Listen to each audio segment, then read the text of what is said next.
नमस्कार, times of Swaraj में आप सबों का स्वागत है और मैं हूं संतोष सिंह।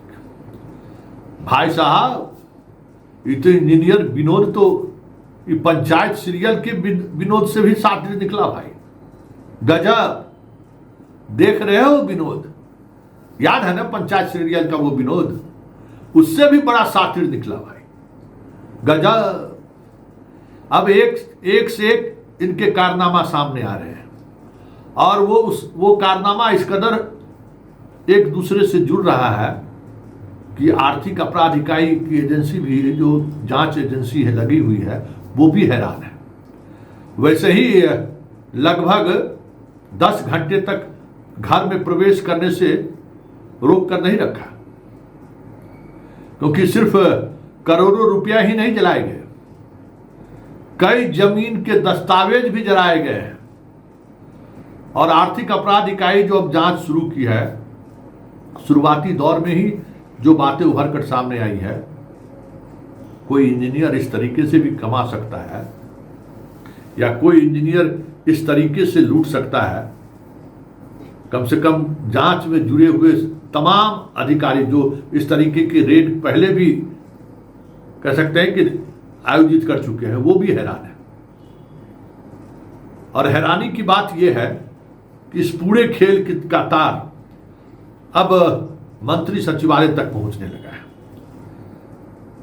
और जिस दिशा में अनुसंधान बढ़ रहा है, किसी भी वक्त विभागीय मंत्री से पूछताछ हो सकती है और किसी भी समय यह मामला ईडी टेक ओवर कर सकती है, क्योंकि यह सिर्फ 36 लाख 32 लाख रिकवरी और करोड़ों रुपयों के जलाने का नहीं रह गया है।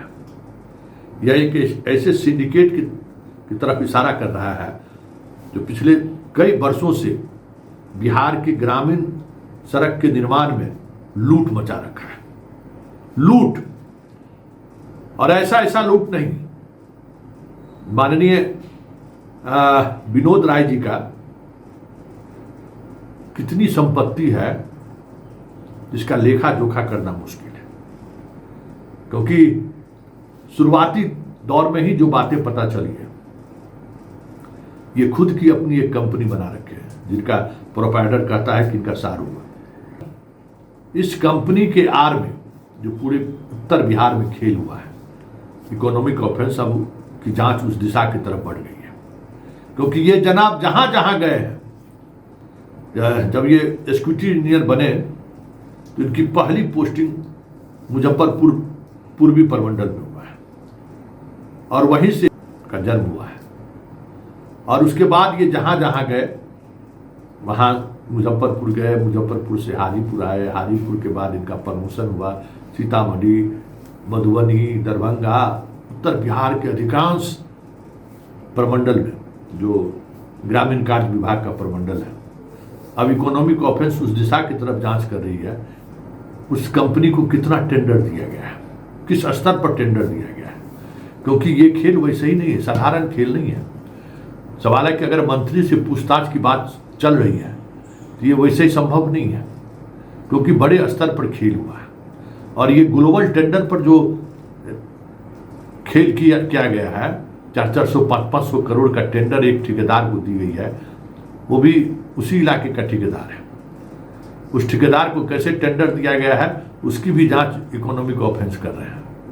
लेकिन जिस तरीके से जांच का दायरा बढ़ता जा रहा है, हमें लगता है कि किसी भी समय इकोनॉमिक ऑफेंस के इस मामले को ईडी टेक ओवर कर सकता है, क्योंकि सिर्फ बिहार में ही निवेश नहीं है, सिर्फ समस्तीपुर में ही इसका निवेश नहीं है, दिल्ली, मुंबई से लेकर दुबई तक निवेश की सूचना आ रही है।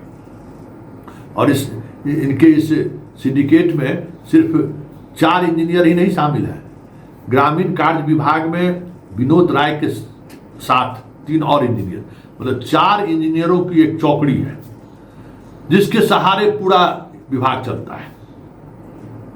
3 और इंजीनियर हैं जिससे कभी भी इकोनॉमिक ऑफेंस पूछताछ कर सकती है। नाम का खुलासा करना अनुसंधान को प्रभावित करना होगा, इसलिए हम नाम का खुलासा नहीं कर रहे हैं। लेकिन इनकी जो चौकड़ी है ना, 4 इंजीनियरों की चौकड़ी, चारों सुपरिटेंडेंट इंजीनियर ही हैं। आप सोच सकते हैं कि बिहार के कितने बड़े हिस्से पर इनकी पकड़ है इस नेटवर्किंग का। और एक और जनाब है जो मुख्यालय में बैठे हुए हैं आजकल, अररिया में काफ़ी सुर्खियां पाए थे, वो मुख्यालय में बैठे हुए हैं जो मॉनिटरिंग करते हैं इस पूरे का।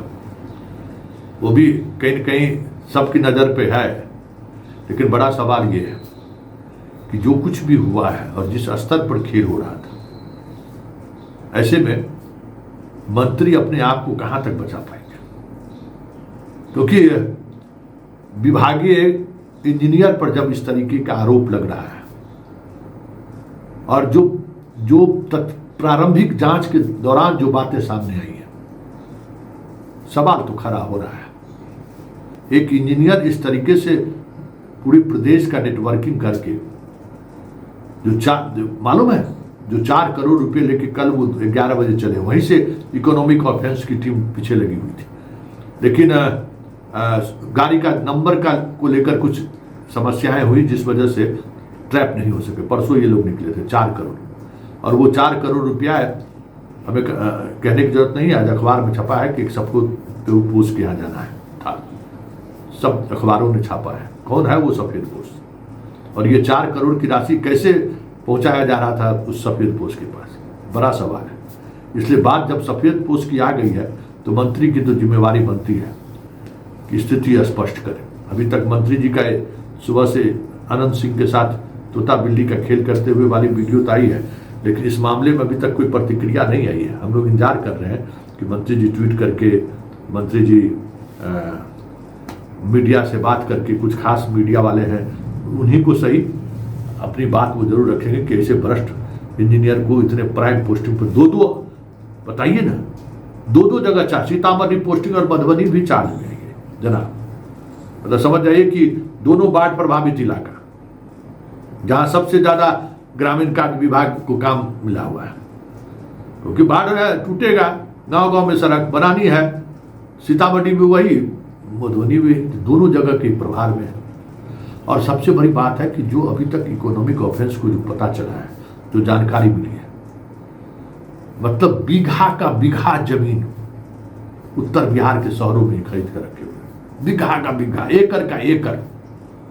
मतलब आश्चर्य है कि कोई इंजीनियर इस तरीके से अपने और अपने परिवार के नाम पर इस तरीके से जमीन की खरीदारी कर, लगभग 30-40 एकड़ में तो इन्होंने अपना प्लांट बैठा रखा है, जो प्लांट कहा जा रहा है कि इनके रिश्तेदार का। मतलब सारा काम, मतलब ये सिर्फ इंजीनियरिंग के रूप में ही काम नहीं करते थे, कंपनी भी आर में चलाते थे। इकोनॉमिक ऑफेंस जो प्रारंभिक जांच में जिन चीज़ों को फोकस किया है उसमें वो कंपनी भी है।